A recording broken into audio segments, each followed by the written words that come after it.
বিকাল হতে না হতেই প্রতিদিনের চিন্তা যে আজকে আমার মাম্মাকে কী খেতে দেবো।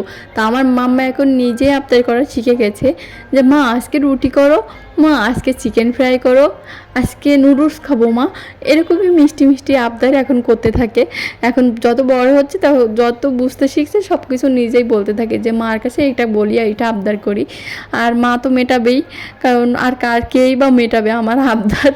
তো এরকমই আজকে আবদার মেটানোর জন্য চলে গেছিলাম রুটি আর সুজি বানানোর জন্য। খুবই ইজি করা, কিন্তু এই গরমের সময় রুটি করাটা খুবই হ্যাট্রিক বিষয়, কারণ খুবই গরম লাগে। আর সবার জন্য যেহেতু করছিলাম একটু বেশি পরিমাণে হয়েছিল, তা গরমের সময় রুটি তৈরি করাটা একটা খুবই কষ্টকর একটা কাজ আমার কাছে মনে হয়।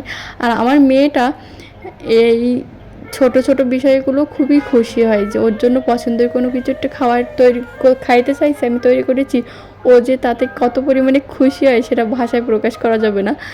আর আমার মেয়ের এই বাইরের খাবারের প্রতি কোনো আগ্রহ বা আকর্ষণ নেই, কারণ আমি সর্বদাই চেষ্টা করি ওকে আমি ঘরেই খাওয়াবো, মানে সব কিছু নিজের হাতে তৈরি করে খাওয়াবো। বাইরে গেলেও আমি বাড়ি থেকে তৈরি করে নিয়ে যাই, বা কোনো ড্রাই ফ্রুটস বা ফল কেটে নিয়ে যাই, সেখানে যেয়ে খাওয়াই।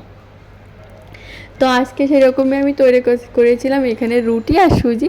তা সুজিটা আমি দেখো যে পাতলা করার চিন্তা ভাবনা করতে করতে আর বিশেষত ভিডিও করতে করতে আমার এখানে যে সুজিটা তৈরি করেছিলাম সেটা শক্ত শক্ত হয়ে গেছে। পরবর্তীতে আমি ওর জন্য যখন খাওয়াচ্ছি তখন দুধ মিশিয়ে পাতলা করে নিয়েছিলাম। তো কেমন লাগে আমাদের এই ছোট ছোট ভিডিওগুলো তোমাদের অবশ্যই কমেন্টে জানিও। আর সবাইকে অনেক অনেক ভালোবাসা, অভিনন্দন। সবাই ভালো থেকো, সুস্থ থেকো। আর আমার ভিডিওটাতে যদি ভালো লাগে অবশ্যই একটা করে লাইক দিয়ে পাশে থেকো। টাটা, পরে কথা হচ্ছে, দেখা হচ্ছে।